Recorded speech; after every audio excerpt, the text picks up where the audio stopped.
Jangan lupa like, comment, and subscribe channel YouTube TVRI Bengkulu dan nyalakan lonceng notifikasinya.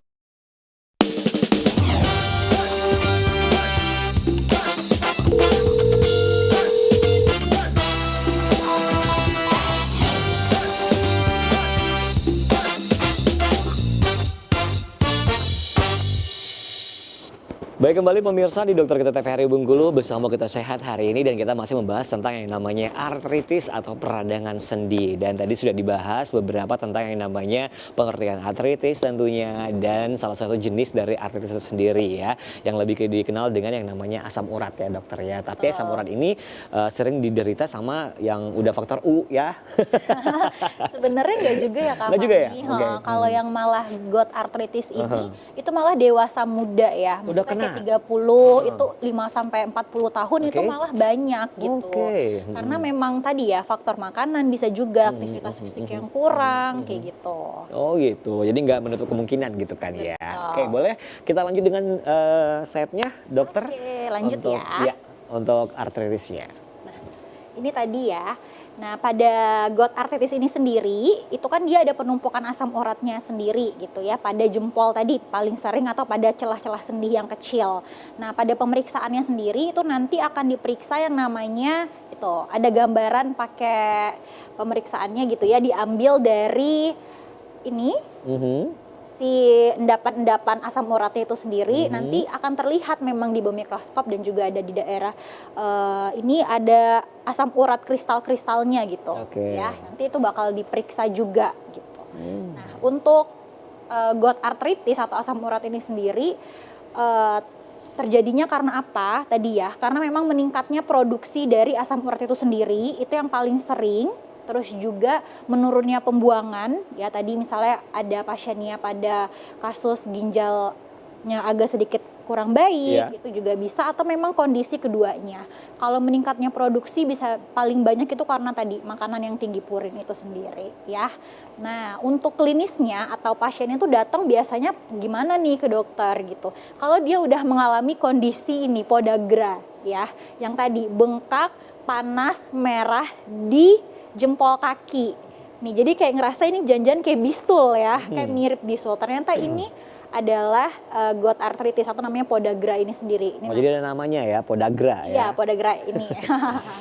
Dia itu biasanya ada bengkak, panas, dan juga merah. Merah dan bengkak dan panas ini sendiri karena adanya reaksi inflamasi di sana. Ya, memang ada tanda-tanda peradangan di situ. Disertai dengan nyerinya itu yang mendadak. Yang awalnya kadang-kadang pada saat dia belum inflamasi, hanya baru penumpukan dari asam urat, itu kadang-kadang belum menimbulkan gejala. Jadi dia asimptomatik gitu. Biasanya pasiennya itu akan datang kalau udah nyeri atau memang udah disertain kemerahan seperti itu. Dan terus biasanya itu terjadi pada malam hari atau ketika suhu dingin ya. Nyerinya dan rasa nggak enaknya di jempol ini sendiri itu biasanya pada malam hari, dan biasanya kalau memang infeksi atau inflamasinya ini sudah meningkat, itu bisa disertai dengan gejala sistemiknya, antara lain itu adalah demam, menggigil, dan juga nyeri seluruh badannya. Waktu kita tanya misalnya demamnya udah dari kapan, biasanya dia demamnya agak lama gitu ya. Itu ternyata adanya inflamasinya atau peradangannya itu dari si podagra ini. Asam podagra ini. Gitu. Nah, ini ya sama ya, terjadi penumpukan dari asam urat itu menyebabkan jadi bengkak nih si sendinya. Itu bisa kempes nggak sih dok? Kalau misalnya nanti kita obatin, jadi nanti ada tahapan pengobatannya juga untuk mengurangi inflamasinya, terus juga mengurangi kadar asam uratnya, dan juga mengatasi nyerinya.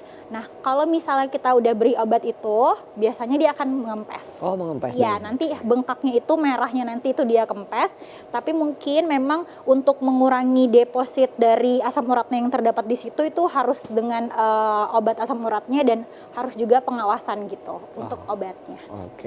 Ya, asalkan nanti dia sudah tidak merah lagi, sudah tidak bengkak lagi, itu akan kempes dan warnanya juga akan sama kayak kulit biasanya.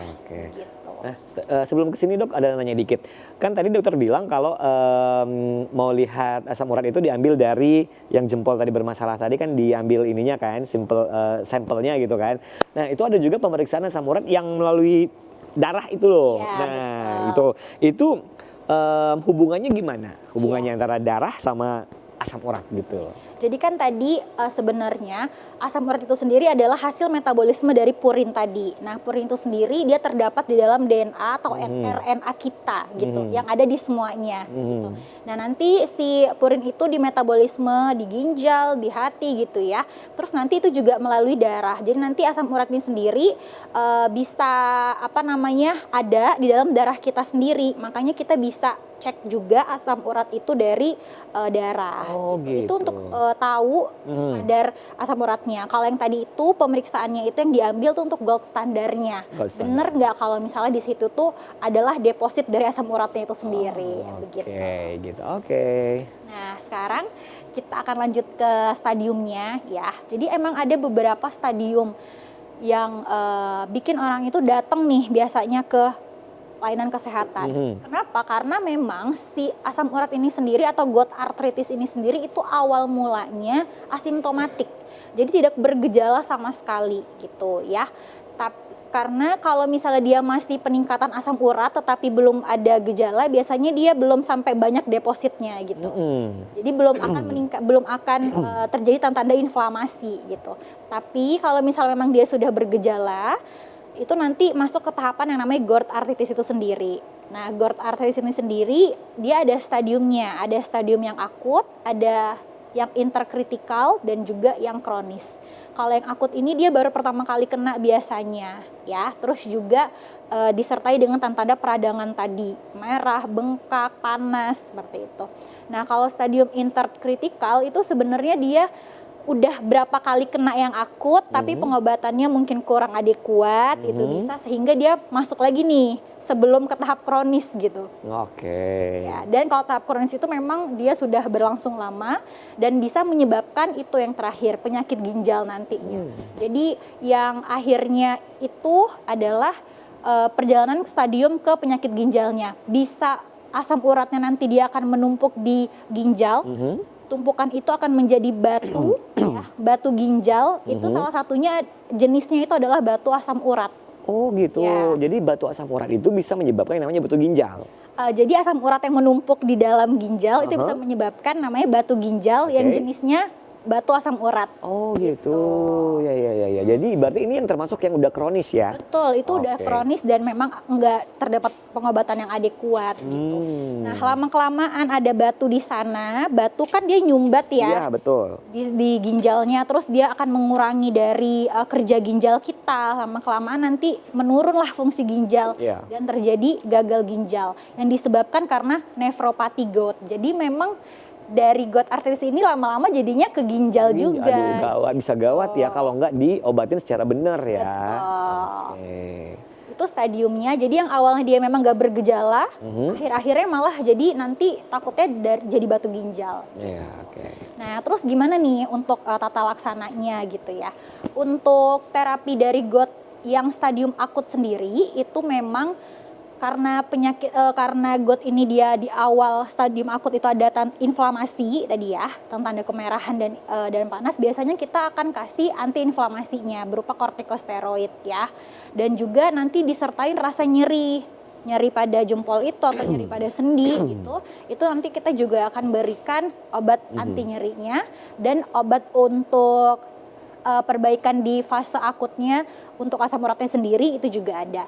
Nah, untuk pemberian obat ini sendiri, ini juga tetap harus pengawasan ya. Betul. Karena untuk obat antiinflamasinya ini sendiri itu nggak bisa terus-terusan dikonsumsi gitu. Nggak bisa terus-terusan langsung beli sendiri. Memang dia akan mengurangi rasa nyerinya, ditambah juga akan hilang tuh tadi kemerahannya. Cuman efek samping dari obat antiinflamasi ini yang penggunaannya jangka lama itu malah akan memberikan efek samping yang lain seperti itu. Dan kalau misalnya memang sudah ada ke tahap yang dia di kronik ya, nanti obatnya juga beda lagi. Ada yang untuk obat khusus untuk penurunan asam urat ya, contohnya yang sering orang bilang kalau allopurinol namanya ya. Tapi untuk dosisnya sendiri itu harus disesuaikan dengan kadar asam uratnya sendiri. Dan juga ada obat jenis probenecid ini untuk mengurangi meningkatkan dari ekskresi ekskresi dari asam urat itu sendiri supaya langsung dikeluarkan dari tubuh seperti itu. Sebenarnya yang paling penting adalah kita harus ini ya, modifikasi gaya hidup sebelum kita minum obat ini. Dan jangan sampai minum obat dulu ya. Gimana? Minum cukup tadi. Ya, minum cukup itu minimal 2 liter ya, 2 liter air putih setiap hari. Terus kita harus menjaga berat badan ideal, mengelola obesitas dan juga mengurangi konsumsi alkohol dan pola diet yang sehat. Termasuklah pola diet yang harus menurunkan purinnya tadi. Betul. Oke, kita mau jeda iklan dulu dokter, kita nanti lanjutkan kembali tentunya. Baik pemirsa, kita akan ngobrol lagi bersama dengan Dokter Bella tentang yang namanya artritis atau juga peradangan sendi. Kita akan jeda iklan dulu, tetap bersama kami di Dokter Kita TVRI Bengkulu, bersama kita sehat.